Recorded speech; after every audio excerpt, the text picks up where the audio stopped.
Welcome to Stupid Builds, where I will show you some stupid builds. Some of these builds are our own creations, some are from a live stream chat, but all of them are stupid because of how fun they secretly are. I have run enough Onslaught games to know that far too many of you struggle with simply shooting ads in the face. Normally, I would presume such a poor performance to mean that players would have a life outside of the game. But we are Destiny players, so we know for a fact that that is not true.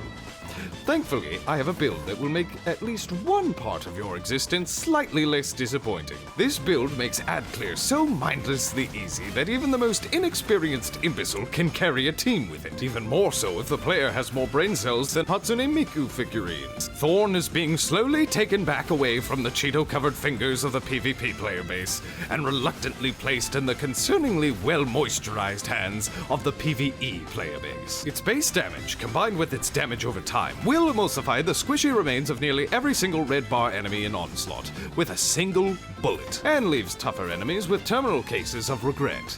But if shooting your gun is starting to sound concerningly like it requires skill, never fear. The Thorn is the Lunchables of exotic weapons, removing the need for the player to do anything other than move and shoot vaguely in the direction of the red part of their radar. Thorn is also the Lunchables of exotic weapons due to the hazardous amount of damage it can do when within the human body. Thorn will automatically reload a portion of your magazine for you whenever you waltz over the body of your most recent kill. This reload can similarly overflow the magazine and grant you even further poison damage on shots shortly thereafter.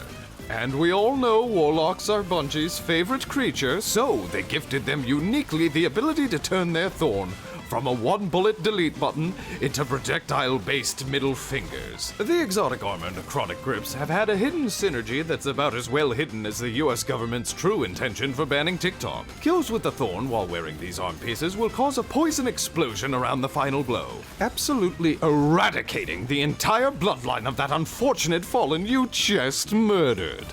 You monster. But no self-respecting build video would simply stop at leaving NPCs with existential crises. No. We want to cause enough unbridled violence that if aliens ever are discovered on another planet, that a major news studio writes a poorly researched article on us. The difficulty about being alive in Destiny is that a lot of things really wish you weren't.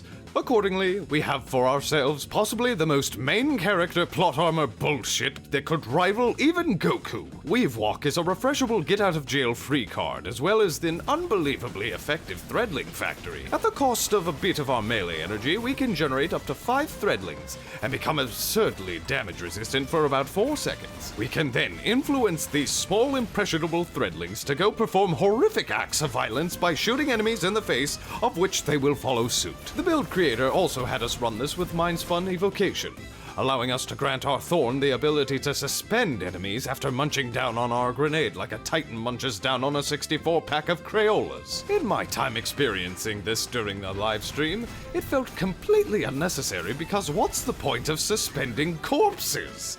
I would rather run this with the Wanderer for a more controllable source of suspension on larger targets. For fragments, try this with Thread of Evolution, Generation, and Warding. For my secondary, I ran the Indebted Kindness, the other legal war crime in PvE, and an Envious Assassin Cascade Point Grenade Launcher. For mods, run the standard outfit, but make sure to snag a Kinetic Siphon mod for a banquet of orbs, and at least 1 healing mod on your boots from an orb pickup. 10 dogfighters out of 2 Boeing whistleblowers. Hunters seem to have an endless number of ways to piss off the entire enemy team by simply existing, so let me fuel you degenerates with one more.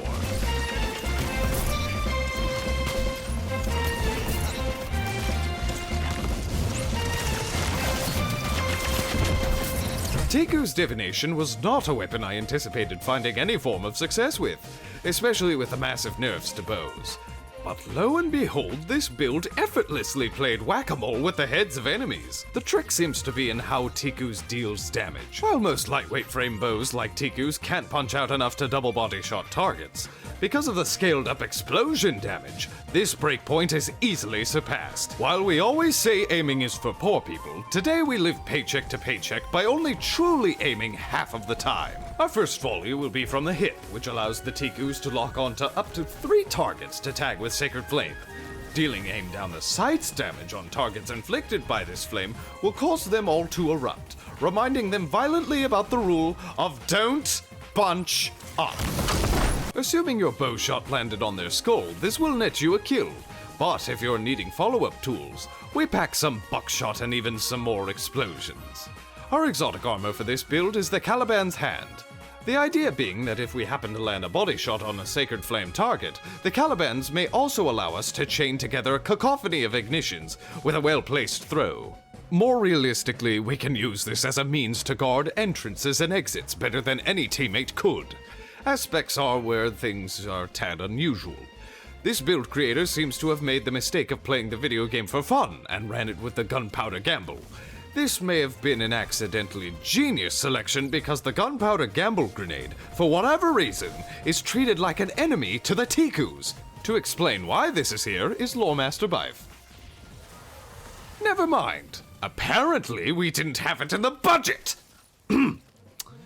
This strange interaction makes actually triggering this explosive far easier to manage even in big groups of enemies where bullet magnetism seems to force you to hit anything but your target. Our fragments granted us an ignition-focused bundle of bloodline-ending joy with Ember of Char, Eruption, Torches, Empyrean. You will adjust the build around between PvE and PvE, of course, but the basics of this build work pretty well in both environments. 20 Sony review bombs out of 20 Helldiver firestorms.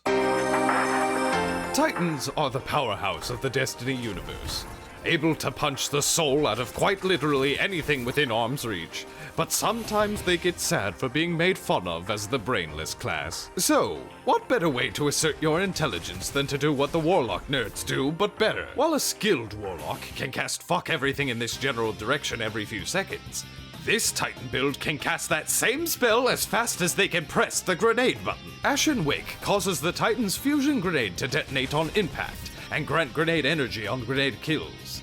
On Guardians in PvP, this will grant a full refuel of grenade energy off of simply one fiery elimination. But sometimes even the most musclehead of Titans will have their arms get tired, so in those moments we instead cast Ki Blasts by holding down the trigger of the yoke. Between these two, we can consistently loop fistfuls of spicy kabooms to anything and anyone within pitching distance. We complement our Jock Wizard costume with the aspects Roaring Flame and Sol Invictus for bonus ability damage and sunspots respectively. If we are ever in the unfortunate position of requiring actual normal people bullets, this kinetic SMG will fit the build. Occasionally we might need to break character too and throw a hammer at someone, just to remind them we can still punch their soul out through their spine if we need to. For PvP, you will only need to specialize your build for standard unflinching, targeting, and holstering.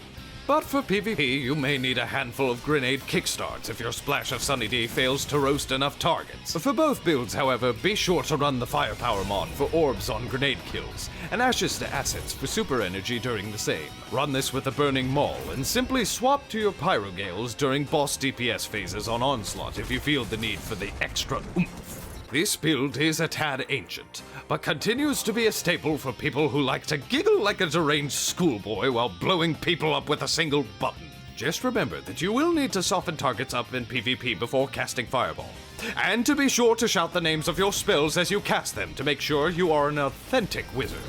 Get creative with your fragments. There are very few wrong answers. Don't forget to subscribe.